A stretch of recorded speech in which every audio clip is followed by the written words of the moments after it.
علی پانی بھی بھر دی ہوں، علی کپڑے بھی صاف کر کے صاف رکھ دی ہوں، علی یہ حسن کا کپڑا، یہ حسین کا کپڑا ہے، یہ دیکھو زینب کا بھی کپڑا ہے، اس کے سر میں کنگھا بھی کر دی ہوں علی، سب کچھ تیار ہے، تیرے لیے کھانا بھی وقت کا بنا کر کے رکھ دی ہوں۔ اللہ، اب دیکھو تھوڑی دیر میں میری روح نکلنے والی ہے۔ شہنشاہ کائنات کی بیٹی کہہ رہی ہے، مرنے سے پہلے، وقت سے پہلے اپنے ہاتھ سے سب کام کر رہی ہے۔ تمہارے پاس میری ماں بہنوں اگر کام کرنے والی ہے تو قرآن پڑھو، روزانہ 5 جز کی تلاوت کرو، 5 وقت کی نماز کی پابندیاں کرو، تب کہیں یہ مکافات ہوں گے، برابری ہوں گے، ورنہ کل قیامت کے دن اگر اللہ پوچھ لیے، دولت دیا تھا، خادم بھی رکھا، خادمہ بھی رکھی تم نے، لیکن تم نے میری عبادت کبھی نہیں کی، تو جواب دینا مشکل ہوگا۔ کیا ہوا؟ حضرت علی کے کہنے پر حضرت رونے لگے علی، اور ایک علی میری خاص بات یہ ہے، میری روح اگر دین میں نکلے گی تو جنازہ رات ہی میں اٹھانا۔ کیا اٹھانا؟ دین میں نہیں اٹھانا۔ کہا کہ کیوں؟ کہا کہ اس لیے کہ میں چاہتی ہوں کہ میرے جنازے کے چارپائی پر بھی کسی غیر محرم کی نظر نہ پڑے۔ اللہ، وہ حیادار تھی۔ کیا فائدہ ہوا؟ آج دنیا جانتی ہو، علماء سے پوچھو، محدث سے پوچھو، فقیہ سے پوچھو، امام سے پوچھو، کسی پیر و مرشد سے پوچھو کہ یہ 33 مرتبہ الحمدللہ، سبحان اللہ، اللہ اکبر 34 مرتبہ، اس تسبیح کا نام کیا ہے؟ حدیث کی روشنی میں اس تسبیح کو تسبیح فاطمی کہتے ہیں۔ کیا کہتے ہیں؟ قیامت تک لوگ فاطمہ کو اس تسبیح کے ساتھ یاد کرتے رہیں گے۔ تسبیح فاطمی اس کو کہتے ہیں، سب پر لاگو ہے پڑھنے کے لیے۔ عصر کی نماز کے بعد میں ہم اسی فاطمی تسبیح کو پڑھتے ہیں، فجر کی نماز کے بعد میں اسی کو پڑھتے ہیں، چلتے پھرتے سبحان اللہ یہی پڑھتے ہیں۔ اللہ اکبر۔ دنیا کی مصیبت نے برداشت کرنے پر، صبر کرنے پر اللہ نے یہ انعام اور اکرام عطا فرمایا۔ ہر غریب، ہر امیر، ہر ایک کے زبان پر تسبیح فاطمی، اللہ اکبر، سبحان اللہ، الحمدللہ۔ میری ماں بہنوں، بزرگوں، بھائیوں، کوئی اپنی زندگی میں کوئی ایسا کام کر کے جائیے جس سے نیکی کا سلسلہ آپ کو ملتا رہے۔ رجال اللہ تلہیہم تجارۃ ولا بیع عن ذکر اللہ۔ اس دن سے ڈرو جس دن آنکھیں پھٹی کی پھٹی رہ جائے گی، موت کے وقت آنکھیں پھٹی کی پھٹی رہ جائے گی، دل بدل جائے گا، میدان محشر میں رب کا جلال دیکھ کر کے حالات بدل جائیں گے، اچھے اچھے کے پسینے نکل جائیں گے۔ اس دن سے ڈرو، یوم تتقلب فیہ القلوب والابصار۔ اور اگر تم نیکی اور اچھے کام کرو گے، لیجزیہم اللہ احسن ما عملوا ویزیدہم من فضلہ، تو میں تیرا بدلہ بہت بڑھا بڑھا کر کے دوں گا۔ کیا کروں گا؟ بڑھا بڑھا کر کے دوں گا، تیری اخلاص پر بڑھا کر کے دوں گا۔ احسن ما عملوا ویزیدہم من فضلہ، اپنی طرف سے بڑھاؤں گا، مجھے کوئی روکنے والا نہیں، کوئی ٹوکنے والا نہیں۔ میں کس بندے کو کتنا دے دوں گا، کوئی مجھ سے پوچھنے والا نہیں۔ کس کو کیا نواز دوں گا، مجھ سے کوئی پوچھنے والا نہیں۔ یہ اللہ کی شان ہے، یہ اس کی بڑائی ہے۔ الیس اللہ بأحکم الحاکمین۔ اور اگر میری عبادت سے، میرے ذکر سے، میری نماز سے، میرے حکم پر عمل کرنے سے تجھے اگر روزی کا خوف ہے نا، کہ اگر نماز کے لیے چلا جائیں گے تو گاہک چلا جائے گا، نماز کرنے کے لیے، پڑھنے کے لیے چلے جائیں گے تو تجارت نقصان ہو جائے گی، ملازمت میں فرق آ جائے گا، قرآن پڑھیں گے تو ہماری دنیا کی نقصانات ہیں، اور سب سے پہلی روزی کے تجھے ڈر ہے، تو اللہ نے ڈر ختم کیا۔ کیا فرمایا؟ واللہ یرزق من یشاء بغیر حساب۔ روزی تو میں دیتا ہوں، جس کو جتنا چاہتا ہوں دے دیتا ہوں، جس کو جتنا چاہتا ہوں دے دیتا ہوں۔ آج لوگ ڈگریاں لے کر کے پڑھے ہوئے ہیں لیکن روزی نہیں مل رہی ہے۔ جن کے پاس ڈگریاں نہیں وہ تو مالدار بنے پڑے ہوئے ہیں۔ یہ اللہ کا نظام ہے۔ روزی تعلیم پر بھی اللہ نے نہیں رکھا ہے، نماز پر بھی نہیں رکھا ہے، روزے پر بھی نہیں رکھا ہے، حج پر بھی نہیں رکھا ہے۔ روزی اللہ رب العالمین اس کی قسمت سے اللہ عطا فرماتا ہے، اور اس کو اللہ بڑھا بڑھا کر کے دے دیتا ہے جس کو جتنا چاہتا ہے۔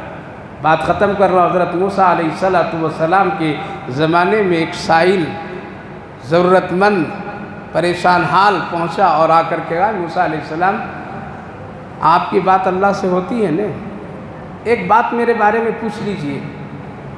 کیا ہے؟ کہ اب میری روزی کتنی باقی ہے؟ ہر ایک کی روزی مقدر ہے، سمجھے؟ زیادہ خرچ کر دیں گے تو اسی لیے پریشانی آتی ہے. گلاس میں اگر پانی ہے اور آدھا پئیں گے آدھا بہا دیں گے تو پھر پانی کم ہوگا نہیں. تو اللہ اسی طرح روزی کو مقدر کر دیا ہے. تیری زندگی میں مثال کے طور پر 100 روپیہ ہے نا، اب اور عمر ہے 80 سال کی مثال میں، 40 سال میں 100 روپیہ خرچ کر دیے تب کیا ہوگا؟ قرضہ لینا پڑے گا، بھیک مانگنا پڑے گا. اس لیے اب تو نہیں نا، روزی کا سلسلہ بند ہو گیا. اب وہاں سے جتنا اللہ دے دیا تھا آپ ایک ہی مرتبہ خرچ کر دیے.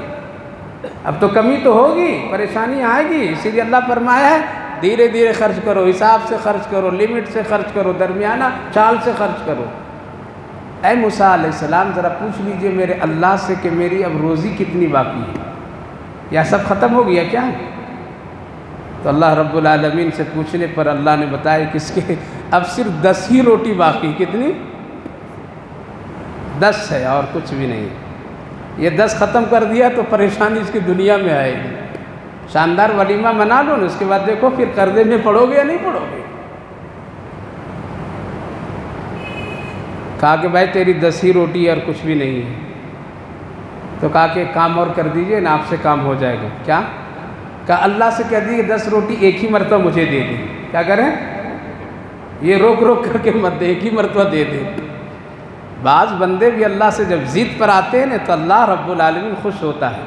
ضد سے بھی کبھی عاجزی ضد، اللہ دینا پڑے گا تجھ کو، کیوں نہیں دیں گے؟ آپ نے مجھے پیدا کیا ہے تو کیوں نہیں دیں گے؟ میں انسان ہوں، گناہ تو کر لیا، اب تجھے معاف کرنا پڑے گا میرے اللہ، تیرے سوا کوئی نہیں ہے. ایسے بولیے، دعا کیجیے. دعا کے لیے ضروری نہیں کہ وہ رٹی رٹائی باتیں روز دہراتے رہیے. دعا کے لیے کوئی الفاظ اللہ نے طے نہیں فرمائے، پھر دل کے اخلاص کو طے فرما دیا ہے. کہہ دیجئے نا 10 روٹی مجھے ایک ہی مرتبہ دے دیں. دعا کر دی ہے تو اللہ نے 10 روٹی کی روزی ایک ہی مرتبہ دے دی. ہو گیا. اللہ کیا فرمائے؟ روزی کا مالک میں ہوں اور بڑھا کر کے دیتا ہوں. اب 10 روٹی لیا، اس نے 6 روٹی صدقہ کر دیا. کیا کیا؟ 4 روٹی اپنے لیے رکھا، 10 روٹی صدقہ. اللہ کیا فرما رہا؟ وَيَرْزُقُ مَن يَشَاءُ بِغَيْرِ حساب. میں جس کو چاہتا ہوں بے حساب دیتا ہوں، اور خرچ کرنے کا بدلہ میں بڑھا بڑھا کر کے دیتا ہوں. تو 10 اس نے اخلاص کے ساتھ ہی کر دیا. تب 10 روٹی کا اگر حساب لگایا اللہ کے بڑھانے کا تو اللہ بڑھا رہے ہیں، صدقہ کو بڑھا دیا. 4 روٹی اپنا. حضرت موسیٰ علیہ السلام کچھ دن کے بعد ادھر سے گزر رہے ہیں تو دیکھا کہ اس بندے کے دربار میں ہزاروں لوگ کھانا کھا رہے ہیں. دسترخوان بڑا وسیع ہے، ہر طرح کے لوگ آ کر کے کھا پی کر کے جا رہے ہیں. دیکھا، پوچھا یہ کس کے دربار ہے، یہ کون ہے؟ مجھ سے ملا ذرا، اس کو دیکھنا چاہتا ہوں. اتنا سخی آدمی کہاں سے میرے علاقے میں آ گیا؟ میری امت میں، میری جماعت میں کون ہے اتنا بڑا سخی آدمی جس کے ہاں دسترخوان چل رہا ہے، لوگ کھا رہے ہیں؟ حضرت موسیٰ علیہ السلام خود پہنچے تو دیکھا کہ وہ ہے جو اس نے 10 روٹی مانگا تھا. کہا کہ ارے تو ہے، تیرا ہی ہے. کہا کہ ہاں. کیسے ایسا ہو گیا؟ کہا کہ اس لیے ہو گیا 10 روٹی جو مانگا تھا نے 6 غریبوں کو دے دیا. اللہ نے ایک کا بدلہ اتنا بڑھا بڑھا کر کے دے رہا ہے کہ اب میں خوب دسترخوان پہ غریبوں کو کھلا رہا ہوں. اللہ رب العالمین کی یہ برکت ہے دینے کے کہ وہ دیتا ہے، اور اس کو اگر کوئی واپس لوٹا دیتا ہے، اس سے کوئی تجارت کر لیتا ہے تو اللہ کئی گنا اس کو دیتا ہے. واللہ یرزق من یشاء بغیر حساب. یہ 6 روٹی کی برکت ہے جو آج میرے ہاں دسترخوان لگے ہوئے ہیں. حضرت موسیٰ علیہ السلام نے بھی کہا واہ تیری اس ہوشیاری پر تیرا پیغمبر تجھے سلام کرتا. اللہ میرے بھائی بزرگ، بخیل نہ بنیے، کنجوس مت بنیے. روزی سے ڈر کر کے نماز کو مت چھوڑیے. روزی کے خاطر حرام کاری بدکاری مت کیجیے. روزی کے خاطر کبھی کسی سے جھوٹ بول کر کے دگا بن کر کے اس کی نیندوں کو حرام مت کیجیے. اللہ صاف فرمایا واللہ یرزق من یشاء بغیر حساب. خلاصہ ان تمام آیتوں کی ہے اذان بہت ہی بابرکت کلمات ہے، اس کی بے حرمتی کبھی بھی نہیں کرنا چاہیے. آج کل بہت غور سے اذان سنتے ہیں. ایک ہی مہینہ جہاں مسلمان 2 اذان غور سے سنتے ہیں، باقی اذان نہیں سنتے. 2 اذان، ایک افطار کا اور ایک سحری کا ہے، بڑی غور سے سنتے ہیں. مؤذن کی پہچان تو ابھی ہے بس، کیا عورت، کیا مرد، کیا بچے، 2 ہی اذان اس وقت غور سے سنیں گے، پھر پورے سال میں۔ اور خدا نہ خواستہ اگر افطار میں ذرا سا اگر دیر اپنی مسجد کے مؤذن کر دیں، کیا رے اس کو روزہ لگ گیا کہ ابھی تک کہ پورا ہے نہیں، یہ بے حرمتی ہے۔ کیا ہو گیا؟ یہ بے حرمتی اذان دینے والے کے۔ اتنے گھنٹے صبر کیا، 2 گھنٹے صبر کرا اور 2 منٹ اور رک جا۔ یہ بے حرمتی کے کلمات شیطان کہا کر کے تیرے روزے کو خراب کرا رہا ہے، اذان کی بے حرمتی کرا رہا ہے۔ ہمارا مؤذن سو گیا، اور اگر سحری میں اگر جلدی دے دیے، اس کو تو بڑے جلدی پڑا ہوا، یہ ہمارے مسجد کے اذان نہیں ہے، وہاں والا اذان بہت اچھا ہے۔ یہ ہم لوگ نے فن بنا لیا، یہ بے حرمتی ہے۔ دوسری بات، اذان جب ہو جائے تو اس کا سکون سے جواب دیجیے، بچوں کو بھی روکیے، گانے کو بھی روکیے، موبائل کو نہیں سائلنٹ کر دیا حضرت، ارے اللہ سائلنٹ کو بھی سن رہا ہے، خاموش کر دو، دھیان دو اس کو۔ اس کا احترام یہ ہے کہ جب اذان ہونے لگے، اگر محلے کے بہت ساری مسجدوں سے اذان کی آواز آتی ہے تو اپنی ایک مسجد کا اذان کی آواز کا جواب دے دیا، وہ کافی ہو گیا۔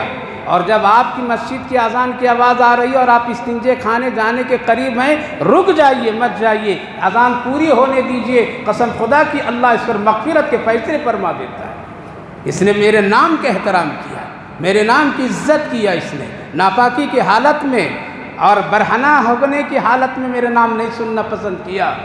یہ سب ہیں، آج ہم سب بھول گئے، گھروں میں کیوں پریشانیاں ہیں، یہی وجہ ہے۔ اس لیے اذان کا احترام کیجئے، خوب کیجئے۔ ہم احترام کریں گے تو انشاءاللہ یہ دشمن کو اللہ خود ہی نمٹ لے گا، دشمن کی باتوں کو سے اللہ خود ہی فیصلہ کر دے گا، ہم قدر کرنے والے بن جائیں۔